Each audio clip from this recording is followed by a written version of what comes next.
Imagine a história de um anime ou mangá que facilmente poderia ser representado por atores renomados de cinema ou numa série de grandes plataformas de streaming, devido ao seu conteúdo histórico, as guerras e a sua trama política. Tudo isso a gente encontra nessa obra-prima chamada Kingdom. E primeiro eu devo dizer que eu conheci Kingdom de maneira meio aleatória, num processo de descoberta de novos animes, Então eu comecei a ver um anime ou outro, já que prioritariamente eu começo pelo anime, para depois partir pro mangá.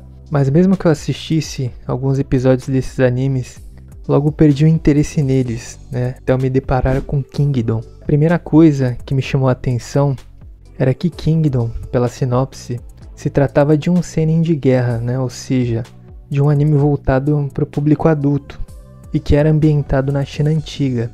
E a segunda foi que o anime já estava na 5ª temporada, então se realmente fosse bacana, eu poderia maratonar, Apesar da primeira temporada ter alguns probleminhas, que eu vou abordar mais tarde, assisti os primeiros episódios e aí eu percebi que conforme a história avançava, ela ficava cada vez melhor, despertando de vez aí o meu interesse. Bom, mas qual é a história de Kingdom afinal?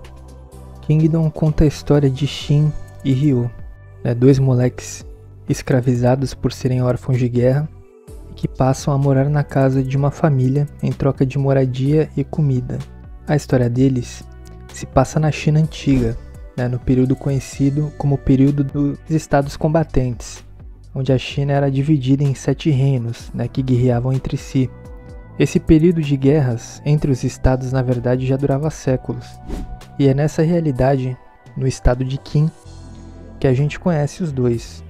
Como a sociedade da época era basicamente uma sociedade de castas, ou seja, as funções e status social estavam ligadas à questão de hereditariedade, quem era escravo tinha sua descendência condenada à escravidão.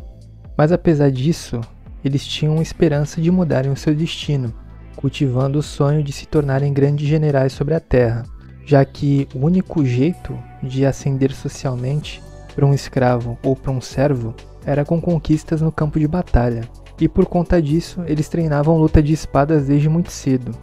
Só que a situação política totalmente instável do estado de Qin leva os dois a conhecerem o jovem rei Heisei, que tinha sofrido ali um golpe de estado e estava sendo perseguido pela corte real e pelos seus ministros. A vida do rei Heisei então acaba cruzando com a dos dois, fazendo com que eles e um grupo que apoiava o rei legítimo se tornassem aliados e lutassem a guerra civil do estado de Qin, onde o rei Heisei procurava ser restabelecido como monarca na capital Kanyu.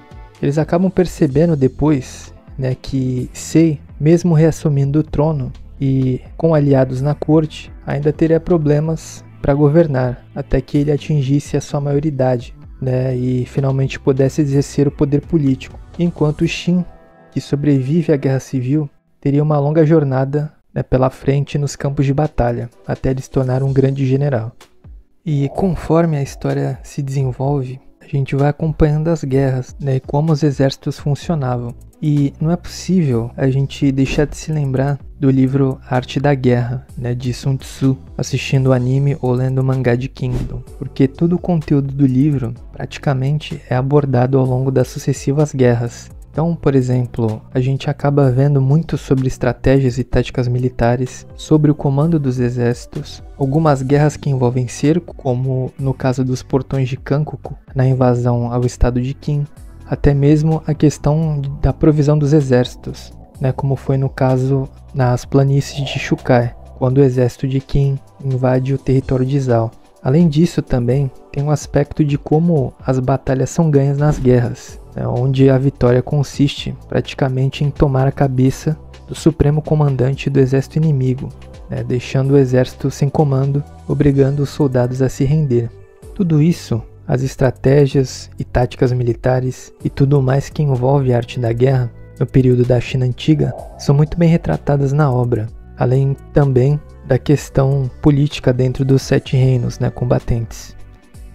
Nos períodos em que o estado de Qin não está em guerra contra os outros reinos, ou às vezes até mesmo estando, O rei Eisei, e os membros da corte se veem imersos em intrigas internas, jogos de poder, traições e guerra civil.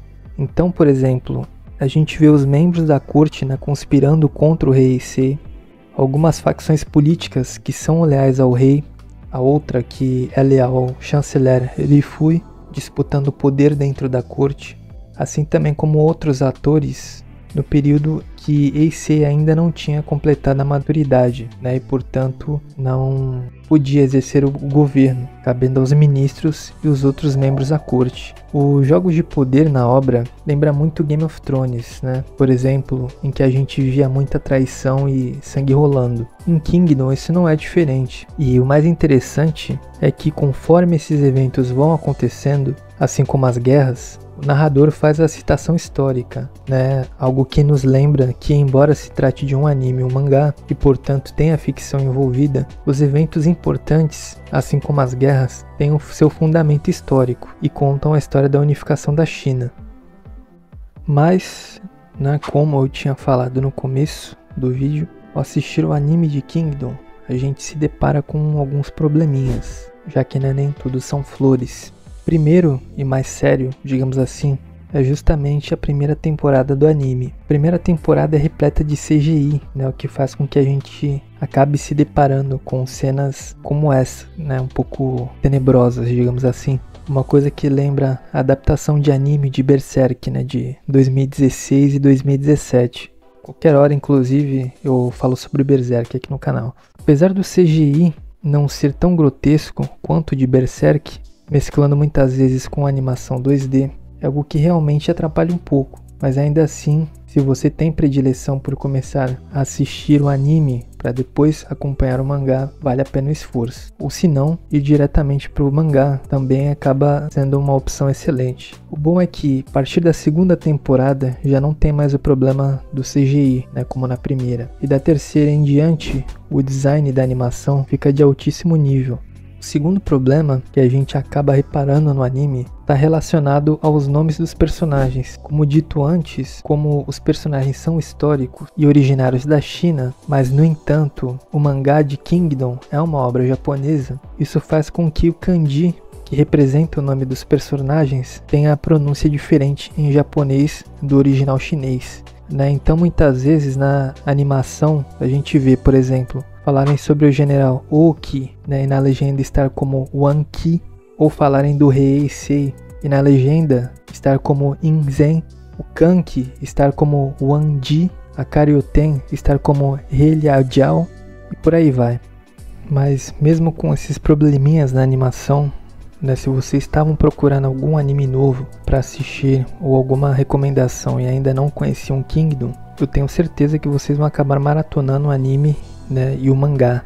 É uma obra tão envolvente, tão inspiradora, que a gente acaba achando 5 temporadas do anime e atualmente 790 capítulos do mangá pouca coisa.